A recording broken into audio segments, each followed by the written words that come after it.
মহুয়া গাঙ্গুলি হ্যাংলা হেসেলের পক্ষ থেকে হ্যাংলা হেসেলের রান্নাঘরে।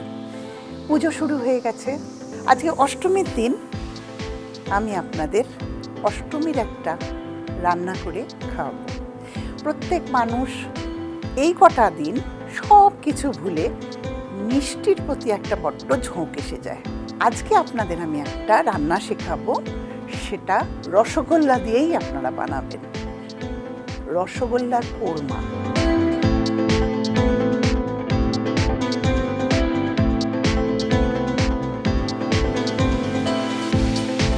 এটা একটা পুরনো হারিয়ে যাওয়া রেসিপি। অবশ্যই এর মধ্যে আমি একটু কিছু নতুনত্ব করেছি, কারণ দিনও তো পাল্টেছে, একটু নতুনত্বেরও দরকার। তাহলে আমি কি দিচ্ছি? রসগোল্লা তো থাকবেই, তার সঙ্গে ভাজা আলু, টক দই, ধনে গুঁড়ো, কাজু গুঁড়ো, গরম মশলা, শুকনো লঙ্কার গুঁড়ো, খোয়া ক্ষীর, চিনি, এটা হলো আদা, তার সঙ্গে কাঁচা লঙ্কা ভালো করে বেটে নিয়েছি, নুন, ঘি, দুধের মধ্যে কেশর গোলা, কাজু, কিশমিশ, এখনও এটা আমি ভাজবো, এটা ফ্রেশ ক্রিম আর হলুদ।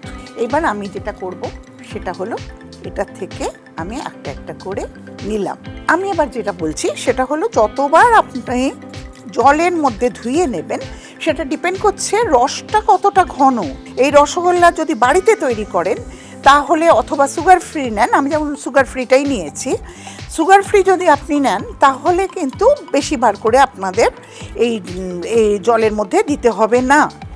আমি প্রত্যেকটা রসগোল্লা এরকম করে নিলাম, হাতে নিলাম করে আমি একটা শেপে আনছি। একটা পার্টিকুলার শেপেই হবে, একটা ছোট একটা বড় এরকম হয় না। বাহ, বাড়িতে তো করলেই হয়, তাহলে করুন না। অষ্টমী পড়ে গেছে, শুরু করে দিন। আচ্ছা, এবার আমি হাতটা ধুয়ে রান্নাটা শুরু করব। এতে আমি একটু সাদা তেল দেবো। কেন সাদা তেল দেবো? কারণ আমি আগেই বলেছি কাজু কিশমিশটাকে আমাকে একটু ভাজতে হবে আগে। একটু তেল দিলাম, তার সঙ্গে আমি একটু ঘিও অ্যাড করব। একটু ঘি অ্যাড করলাম।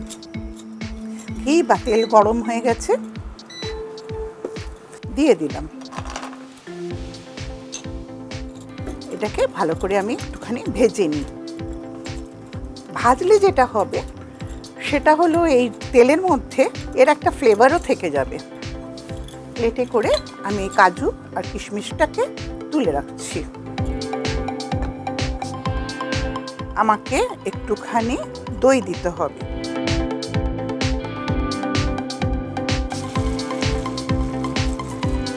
ওই তেলের মধ্যেই দিয়েছি, দই গরম হতে শুরু করেছে। আমি একটু কমিয়ে দিলাম, কারণ দই আর যখন আমি এর মধ্যে দেব আদা আর দই একসঙ্গে দিলে একটু আদাটা লেগে যেতে পারে বেশি গরমের মধ্যে। দইটা হয়ে এসছে। এর মধ্যে যেটা আমি দেব সেটা হলো 3টে ছোট এলাচ আর একটু দারচিনি এবং ছোট এলাচ এর মধ্যে আমি ঘুরিয়ে নিলাম। এর মধ্যে দেবো আদার মধ্যে কিন্তু কাঁচা লঙ্কা পেস্ট করা আছে। এবার আমি এতটা দিয়ে দিলাম আদা, কারণ আদা একটু বেশি দিতে হবে। আদার ফ্লেভারটাই কিন্তু এখানে আসবে। আমি এখানে 2 থেকে 3টে লঙ্কা বেটেছি, কিন্তু আপনারা কতটা দেবেন সেটা আপনাদের উপরেই। এবার আমি আদাটা একটু ভালো করে ভাজবো, যাতে আদার কাঁচা গন্ধটা চলে যায়। পিঞ্চ হলুদ কিন্তু খুব কম পড়বে, জাস্ট একটুখানি গন্ধটা আসার জন্য। আর দেব ধনে গুঁড়ো। আমি একই চামচের মধ্যে ধনে গুঁড়ো তুলছি। ধনেটা আমি একটু বেশি দেব। আর কি দেব? দেব লঙ্কা গুঁড়ো। লঙ্কাটাও আমি বারবার বলছি, এটা কাশ্মীরি লঙ্কা দিলেই ভালো, কেননা আমরা অলরেডি কাঁচা লঙ্কা দিয়ে দিয়েছি। সুতরাং কাশ্মীরি লঙ্কাটা আমার মনে হয় সেক্ষেত্রে আপনারা দিলে আমার মনে হয় ভালো খেতে লাগবে আরও। এবার আমি এই মশলাটাকে ভালো করে এটার সঙ্গে কষে নিচ্ছি। নুন দেব এতে, নুন সবসময় স্বাদ অনুযায়ী, সুতরাং কতটা নুন দেবেন সেটা আপনার ওপরে। মিষ্টির হাতটা একটু সামলে নেবেন। টেস্ট তো আপনারা করে বুঝবেনই কোনটা কম আছে কোনটা বেশি আছে, সেই অনুযায়ী আপনারা মশলা এবং নুন মিষ্টির দিকটা সামলে নেবেন। এবার আমি দিচ্ছি এর সঙ্গে, বলেছি ভাজা আলু, এর মধ্যে নুন এবং হলুদ দিয়ে আমি ভেজেছি, আমি সবটা দিয়ে দিলাম। ভাজা ভাজা হয়েছে, এবার আমি এতে একটুখানি জল দিচ্ছি।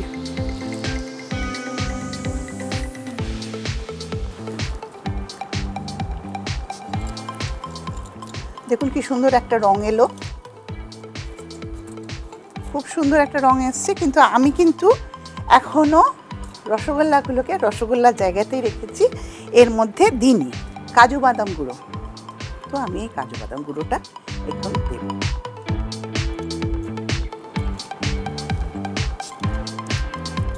আর আছে খোয়া ক্ষীর।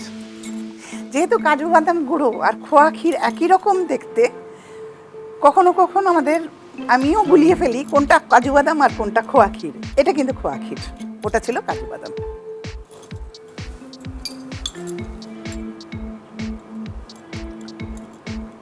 এর মধ্যে খোয়া ক্ষীর দিলাম, আস্তে আস্তে ঘন হচ্ছে, দেখতেও সুন্দর হচ্ছে।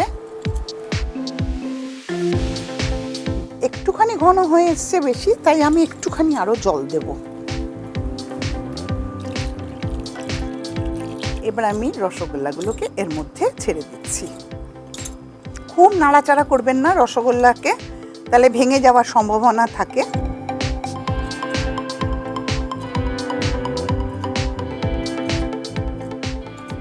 রসগোল্লাটা একটু ফুটলে রসগোল্লার ভেতরে এই গ্রেভিটা ঢুকবে, গ্রেভিটা ঢুকলে রসগোল্লার স্বাদটা সুন্দর হবে।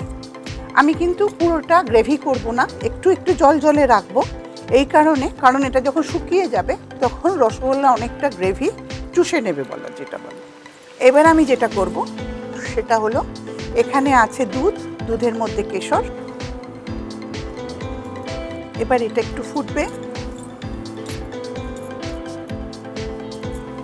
কাঁচা লঙ্কার ঝাল এমনিতেই আছে, সুতরাং কাঁচা লঙ্কা আমি এক্ষেত্রে চিড়ে দেব।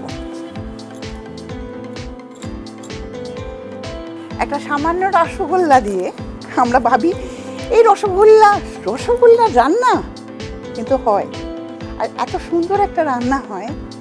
আপনারা যারা দেখছেন তারা একবার চেষ্টা করে দেখবেন বাড়িতে। এবার আমি যেটা করব সেটা হলো, এখানে আমার কাছে ফ্রেশ ক্রিম রাখা আছে। তার আগে আমি একটু গরম মশলা দেব এর মধ্যে।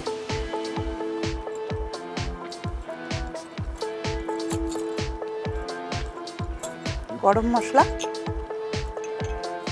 একটু খোয়া ক্ষীর,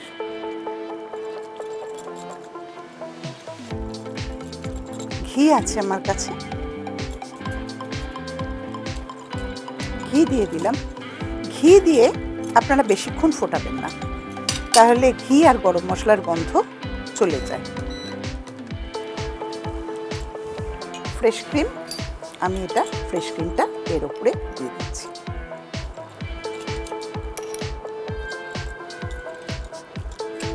রান্না আমার কমপ্লিট, আমার রান্না রেডি। দেখছেন যে যতটা ঝোলঝোল ছিল ততটা এখন আর নেই, অনেকটা গ্রেভি শুকিয়ে এসছে।